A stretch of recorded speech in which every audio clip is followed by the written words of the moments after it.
ऐसे छोटे छोटे काम हैं जिसका शायद, क्योंकि हम आदी हो गए हैं सस्ता आसान घूस देके काम कराना, ये हम शायद आदी हो गए तो हमको यकीन नहीं होता।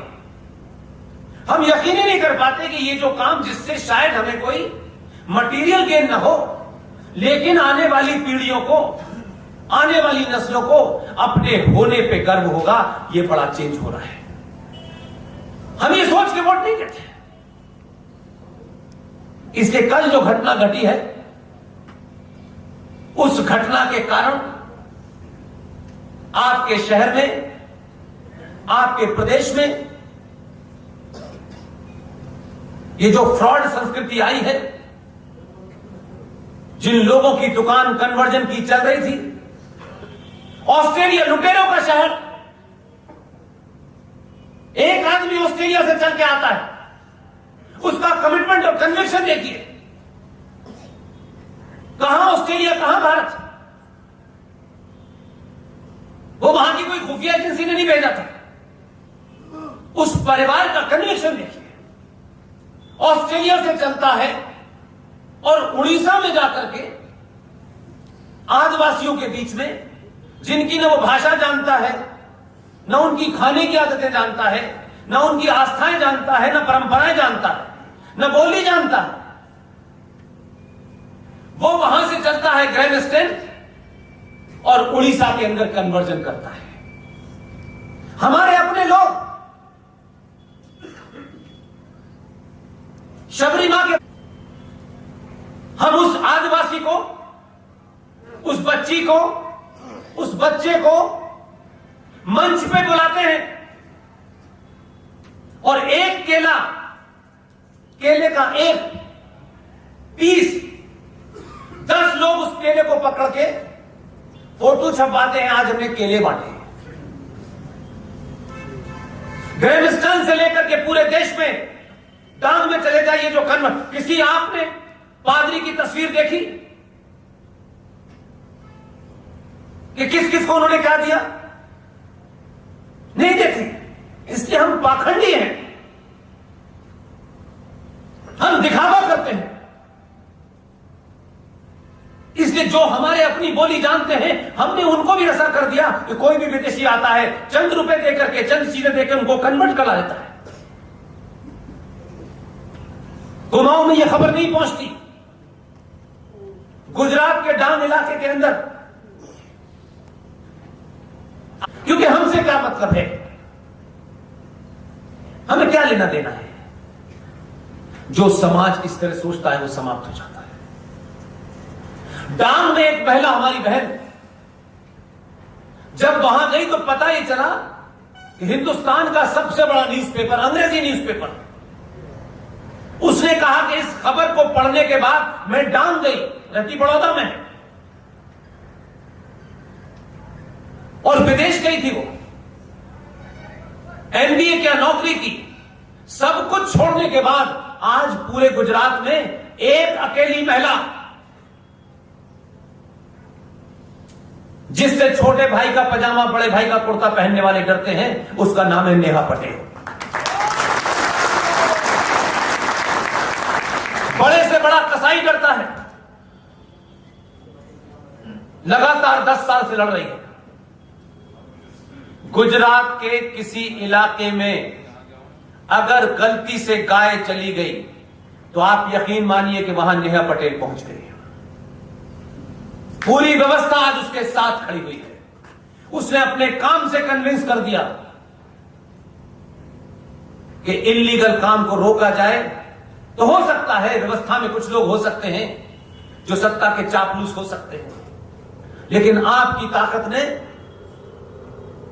पूरे गुजरात में इतना डर बैठा दिया है, इतने लोगों को गिरफ्तार किया है, इतने लोगों को बेरोजगार कर दिया है इस चोरी से कि आज लोग उसके नाम से थरथराते हैं। उसने जब मुझे यह बताया बड़ौदा में, एक बड़े अंग्रेजी पेपर में यह लिखा हुआ था, पेप्सी, जब नए नए धनाढ्य बनते हैं तो वो ग्लूकोज का पैकेट रख लेते हैं कि सड़क के किनारे रेड लाइट पे कोई फकीर मिलेगा उसको देंगे।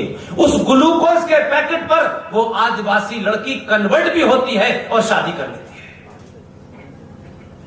ये पाखंडियों को नहीं दिखता, ये चुनाव वालों के लिए मुद्दा नहीं है। इसलिए ग्रैंड स्टेन आता है, कन्वर्जन करता है, एक दिन कोई उसको मार देता है, देश में खबर बनती है, समाप्त हो जाती है। बाकी समाज कहता है हमें क्या करना है। लिहाजा हम 70 सालों के बाद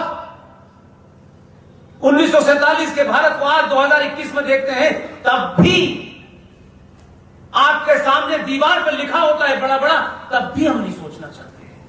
कभी कभी सोचता हूं कि हम कहां पहुंच गए हैं, कौन सी ऐसी हमारी मजबूरी है, क्या लालच है भाई कि हम उस बात को अपने आपस में विचार भी नहीं करते, वो हमारे घरों में डिस्कशन का हिस्सा नहीं बनती। इसलिए मैं किसी को दोष नहीं देता। आपको पता है या नहीं पता, आजाद भारत में इस तथाकथित आजादी के बाद 1950 के बाद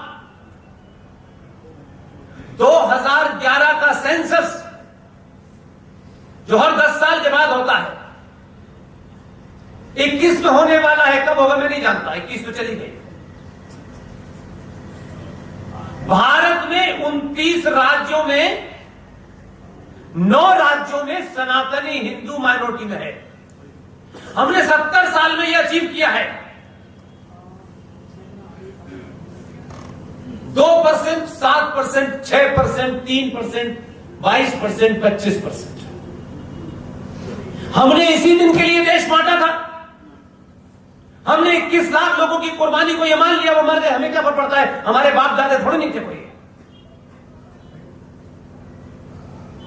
हमने कभी पूरे साल में कभी तय किया 21 लाख लोग जिस मुल्क में 70 साल पहले बंटवारे में बांट दिए गए हो, कभी उनके लिए कोई सामूहिक हमने प्रार्थना सभा की? नहीं की। इसलिए मैंने कहा कि हम हॉलोकॉस्ट के बारे में बहुत याद रखते हैं। इसलिए इस बार 15 अगस्त पर बहुत लोगों ने बहुत चर्चाएं की, कम से कम जो मेरे पास चीजें आती हैं, लेकिन वो इतनी सी बात को किसी ने नहीं कहा। इससे मुझे लगता है कि हम शायद अभी भी, आज भी सब कुछ होने के बाद आज हम ये आरोप नहीं लगा सकते कि हमारे पास इंफॉर्मेशन नहीं है। अमेरिका में क्या हुआ, इंग्लैंड में क्या हुआ, सेकंडों में आपके पास इंफॉर्मेशन पहुंच जाती है। लेकिन शायद आप कुछ खबरों को देखना ही नहीं चाहते, क्योंकि आपको लगेगा अब इससे क्या फायदा है, अब हम ये गड़े मुर्दे क्यों खाड़े, क्योंकि आपको तत्कालिक लाभ चाहिए। राष्ट्रों के जीवन में ये घटनाएं उसकी सभ्यता, उसके शौर्य को जिंदा रखने के लिए बार बार गाते रहना चाहिए। 15 अगस्त 2021 हम भी 50 साल से संबोधन सुन रहे हैं लाल किले की प्राचीर से। सब सुनते हैं, सबको मालूम है, अब तो लोग आदी हो गए हैं, ये होगा ये होगा ये होगा। लेकिन हमारे मतलब की चीज क्या है, इसको नहीं सुनना चाहते, क्योंकि डरपोक और लालची समाज कोई ऐसी बात नहीं करना चाहता जिसके एक्शन से उसे नुकसान हो जाए, और उसका नुकसान सिर्फ अपने तक सीमित रहता है। देश के प्रधानमंत्री ने पहली बार भारत राष्ट्र को संबोधित करते हुए 2 वाक्य बोले।